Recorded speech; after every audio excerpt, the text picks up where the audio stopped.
Hello, and welcome to Shrink, the podcast for the mind. I'm Philippe and I talk to the people who want to have a better understanding of their issues with weight and body image.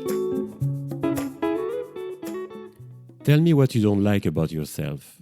Do you remember that quote from Nip Tuck, this American series that, I'm sure many of you have seen it. It was quite a while ago, though.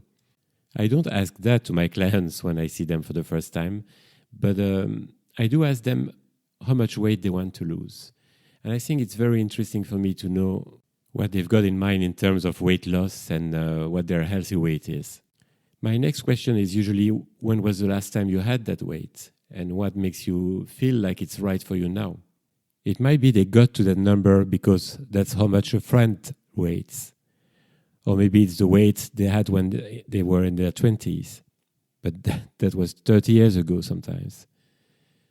Some have read it in a magazine. You know, they've read that such celebrity lost 30 kilos and they think they look quite similar.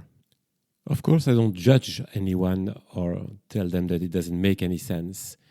But I just tell them, well, how about putting the numbers aside and really go on that path of discovering what's your real healthy weight.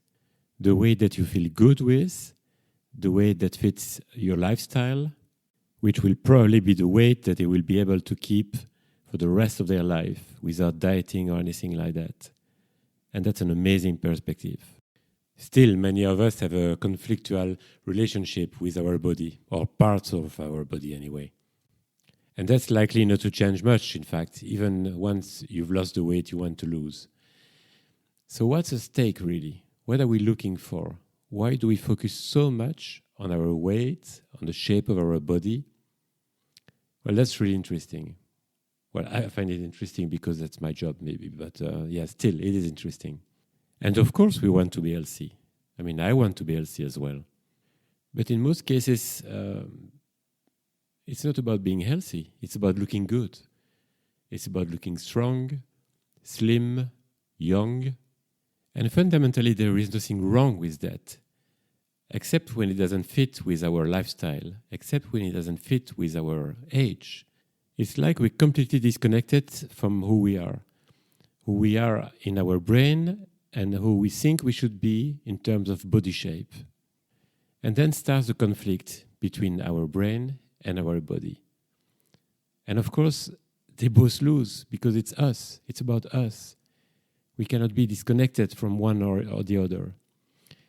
So I really believe for these reasons that we should make peace with who we are and how we look.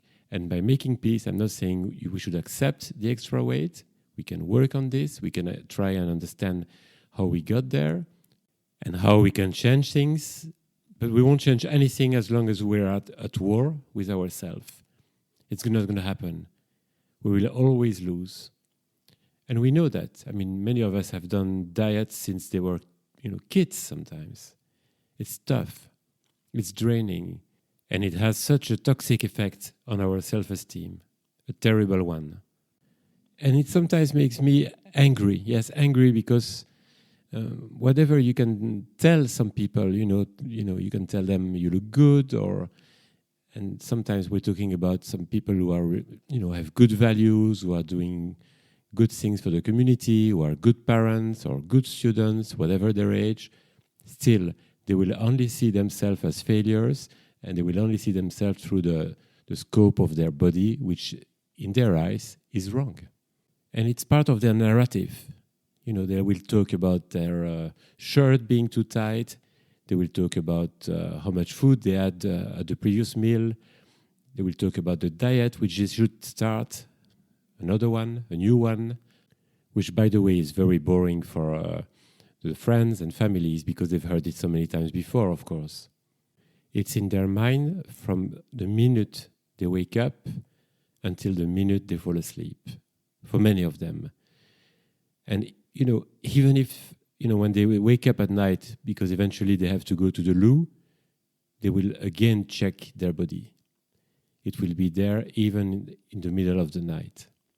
And people who are intelligent, educated, know so many things sometimes, they will believe any rubbish or any stupid new diet that comes up on the market. And they will think, yeah, that makes sense. That's the way I should do it. Okay, I'm going to start on Monday. Why on Monday? I don't know, but Monday seems to be like a very good day for many people to start a diet, by the way. How about using your brain then? And thinking, okay, what do I do wrong? I've been doing all these attempts along the years, and still there am I, unhappy about the way I look, overweight. What do I do wrong?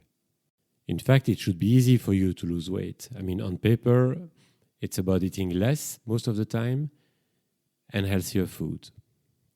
We know that. We know that it's all about that. Eating less, smaller portions, and healthier food.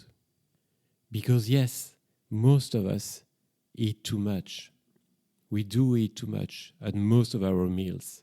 And then on top of that, there is the junk food that some of us do eat occasionally or daily, or all the time even. But why do we do that? Why do we overeat?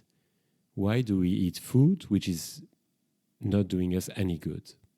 It's really like we self-intoxicate ourselves with too much food and the wrong food. And we find, we have so many excuses for that. But it's so good, or I'm not going to throw this in the bin. I mean, there's just a tiny bit left.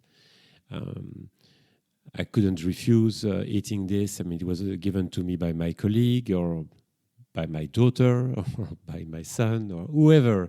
Yes, say no. If you think you don't need it, if you think you had enough food, if you think it's not going to do you any good, so just stop eating it. Don't start eating it if you know it's not going to help you, if you know it's going to be tricky to stop. And I get it if what I've just said is confronting or even annoying for you.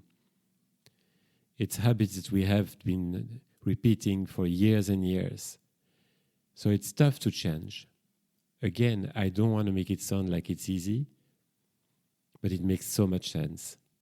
And I will try to get you there through this podcast. I will help you connect your brain with your body so that it only makes one, you, because you're the one who's really important. You're the one who matters. I hope, again, you've learned some stuff, and I'm looking forward to sharing more things with you very soon. Take care.